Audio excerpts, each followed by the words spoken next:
Egg curry చేస్తున్నానండి. Boil చేయకుండా egg curry చేస్తున్నాను. చూపిస్తా దానికి కావాల్సినవన్నీ. ఆనియన్స్, పచ్చిమిర్చి, కొత్తిమీర, టమాటో, ఎగ్స్ కావాల్సింది చూపిస్తున్నాను. ఆయిల్ వేసుకుందామండి. స్టార్ట్ చేద్దాం. 2 స్పూన్లు ఆయిల్ వేసుకుందాం.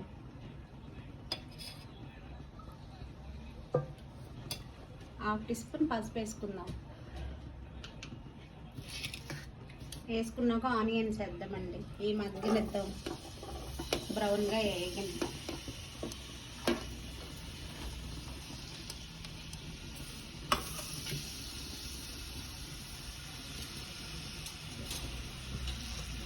బ్రౌన్గా వేయించుకుందామండి.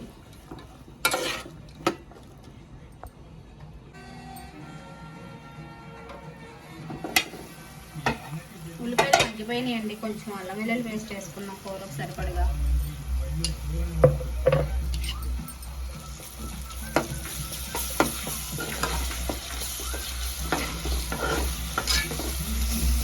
టమాటా ముక్కలు కూడా వేసుకున్నాం.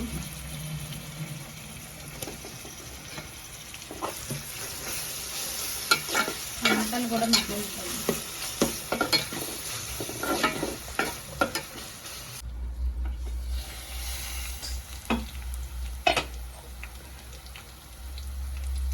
కూరకు సరిపడగా కారం వేసుకున్నామండి.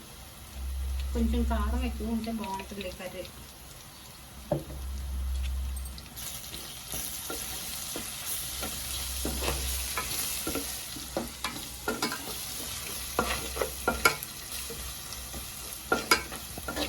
కొంచెం కొత్తిమీర కూడా వేసుకున్నాం.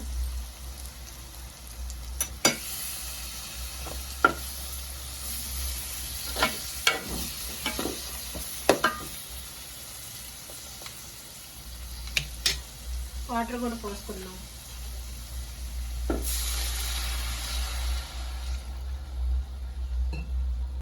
కాసేపు మగ్గరిద్దామండి వాటర్.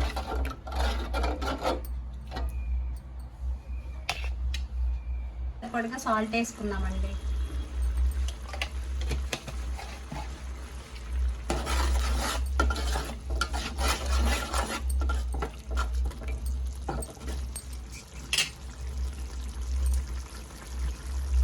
ఎగ్ వేసుకుందామండి. ఇప్పుడు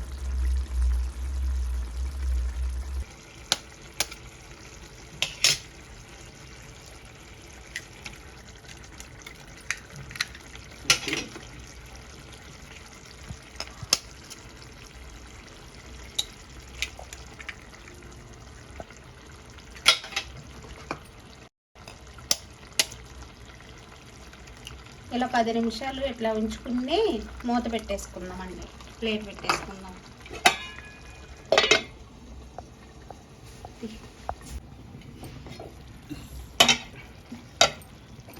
ఇది తిప్పుకుందామండి. కర్రీ చాలా బాగుంటుంది, ఒకసారి ట్రై చేయండి.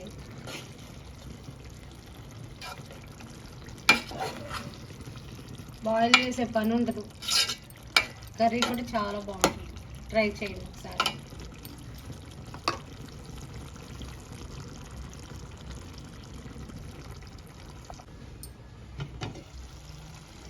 కూర రెడీ అయిపోయిందండి. అయిపోయింది. కొంచెం కొత్తిమీర వేసుకుందాం. లాస్ట్ స్టవ్ బంద్ చేసుకుందాం. చాలా బాగుంటుందండి. బ్యాచిలర్కి బాగా యూజ్ అయింది ఈ కర్రీ. సింపుల్.